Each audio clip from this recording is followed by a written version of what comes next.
Thank you so much for joining me. Today we are talking about memoir, Nova Bordelon's memoir, Fiasco. Today we got Maia, Barbara back with us. We love having her join us as a special guest. And so, we were hashing it out and I said, we need to put this on the blog. We need to put it on the blog. So I'm going to give a little bit of where this is all coming from. And it'll support our writers out there, especially if you're writing memoir or essay. Both of those areas are a really hot space to write in right now. And then we're going to talk about it. I have my handy dandy notebook, so I will be referring to my notes because this is so good. It's so good. The first reason why I wanted to talk about this or hash it out was because I'm a big QUEENSUGAR fan. Yes. Woo, take me through. It takes me through. Good TV. It's good TV. It's beautifully done. Ava, girl, you doing a thing. It's beautifully done, but I will tell you, it can take your sister through some of the ups and downs and pains and heartaches. It will take you through, but it is rich. It is enriching. It's just beautifully done. Just well written, highbrow, complex, all the things that we want characters to be in our stories. And in this season, which is season 3, Nova Bordelon is the oldest sister in a family of 3, and she wrote a memoir. And the memoir was supposed to basically just talk about her experiences and her life, getting a seat at the table, being a social activist, blah, blah, blah. And she couldn't get it to go.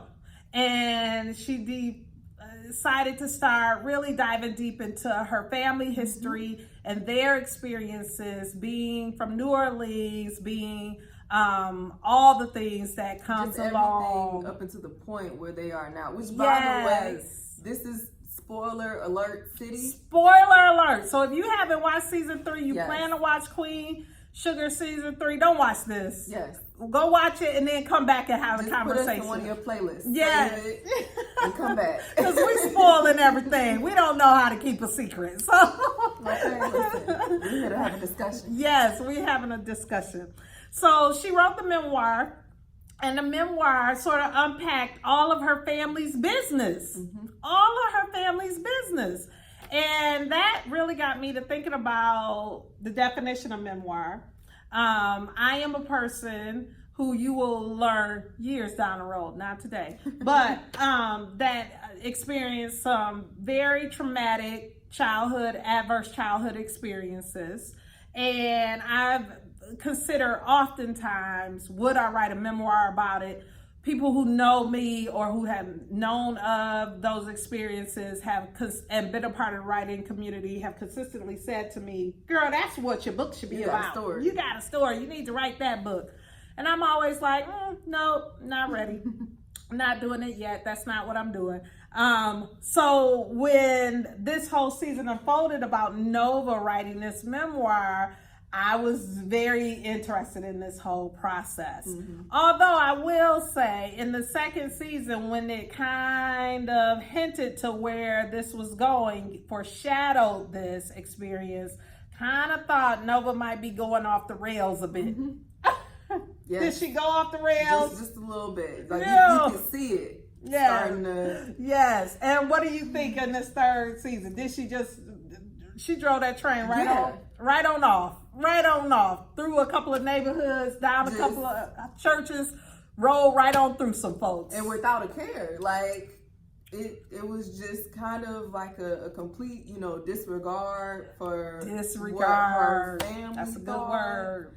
It was disregard for, the people that it was going to affect, like just the whole thing in general. Yes. So that's what we're going to talk about. Memoir. And what does that actually mean? What's the difference between memoir and a tell-all expose? And was Nova right?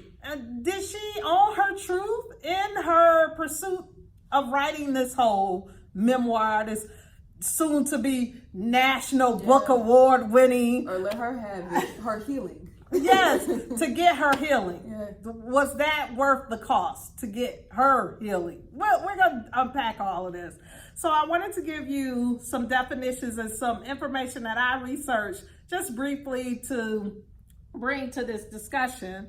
So when I looked up in Oxford Dictionary, my child, no, I only do Webster's or Oxford's. I know, crack up. But Oxford says memoir is a historical account or biography written from personal knowledge or special sources. So it's a historical account or biography written from personal knowledge or special sources. And I questioned that because memoir, I would say, it's probably been in the space a long time, but actually for me, even though I've been in English literature and classical lit and all of that stuff for a very long time, I always looked at memoir more like autobiographical.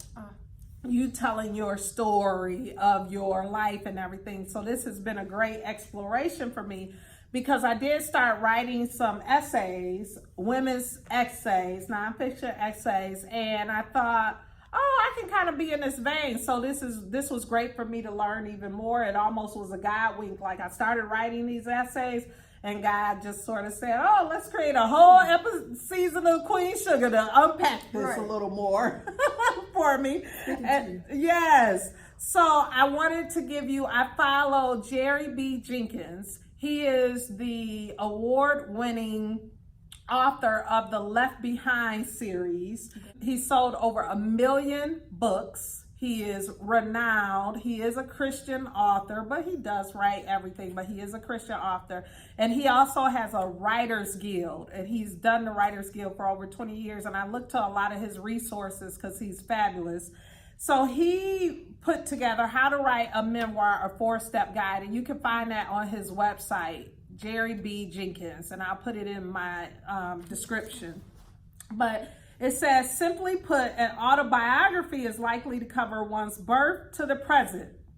Emphasis often on accomplishments, but the most honest and revelatory, the better. So birth all the way to your present, emphasis often on accomplishments, okay?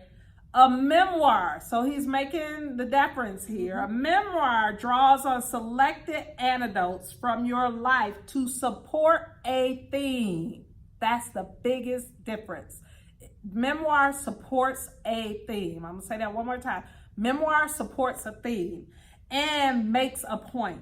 For instance, if your point is how you came from some unlikely place to where you are now, that's sort of like Nova's, you would choose scenes from your life to support that theme. So you may not talk about your birth, you may not talk about your childhood, you may not talk about maybe even your boyfriend and the drama you had if your theme did not match those instances. Think about Michelle Obama's Becoming. The whole entire book, it was instances of her, morphing into the person that she is today and experiences that support who she is today. The title Becoming. Right. So it's not about just you learning an A to Z like in history class.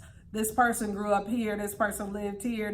It's really about what experiences the writer had to shape whatever that theme is. And for Michelle Obama, what experiences made her the strong, confident woman who could become the first lady of the United States and then even make the gains that she's making now after that experience. Okay, so that's what we have there. Truth is a major part of memoir. Okay, what readers can gain from you should resonate in honesty and truth. That was something else that I learned as well. And then in his How to Write a Memoir, a 4-step guide, I want to tell you he had 4 steps because he breaks things down really simply, but he did have 4 steps. And the 4th step, which we're going to be touching on a little bit, is tell your story without throwing people under the bus. Listen. Tell your story without throwing people under the bus. Yes.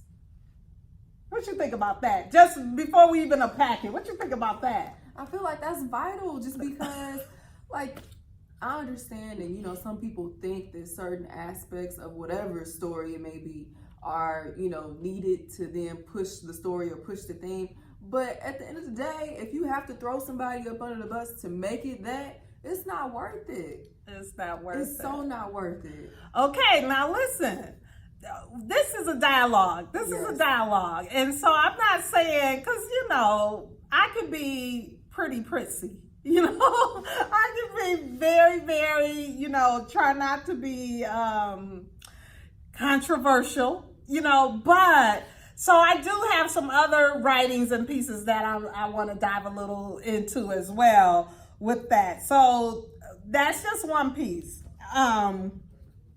So Nova Bordelon. She told her story, but she threw a whole lot of folks under the bus. Did she not? Because she really told her family's story. It wasn't necessarily just her story.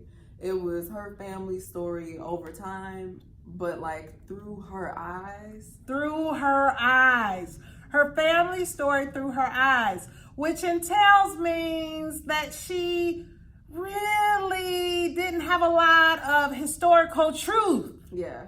Behind it, because it wasn't her experience. Exactly. From beginning to end. Exactly. That's what I felt watching this. And this, I mean, train wreck of a memoir that she was trying to find her healing. And one of the things that's funny is that when we talk about memoir, we often talk about someone's healing, someone's truth. And with this Nova Bordelon experience, I felt like she never said it was about her truth or her healing. She kept saying, I'm trying to help other people. Yes, I'm trying to help other families. The community, what the community will get, what other women will be able to get. And yes, that is memoir, is that people will resonate with that theme and say, oh, they were able to do it. It can happen. I will tell you, in Jerry B. Jenkins, one of the things he says is that a lot of people will say, well, I'm not going to write a memoir because we only care about famous people's come up, or we only care about some prominent person's story. And he said, not necessarily. Right. People resonate with what they resonate with. And if you're a person that's just an average Joe Blow, but you had very meager beginnings and you were able to climb to a certain apex, then people are interested in that. And it's which stories, which experience do you harvest to be able to bring about the best theme, okay? So there was some hints in season 2 where she was trying to write the story and it wasn't producing what she wanted. And so she started digging and sort of looking to her family, which to me gave some foreshadowing that it was going to get sensational. Tell all, expose. And at first when she did that, I was like, okay, maybe she's just going to write, you know, a nonfiction, whatever, loosely based off of, she's not going to list their names. It's going to be fine. Like that's the hope that I was coming to the show with. But that is not what happened at all. That is not what happened at all. That is not what happened at all. So I want to give a little bit of the flip side because we're kind of on same team. Team family. Yeah. Team Aunt Vi. Team Darla. Team Blue. Team Blue. Because she heard my baby Blue. So we on their team. We are not Team Nova.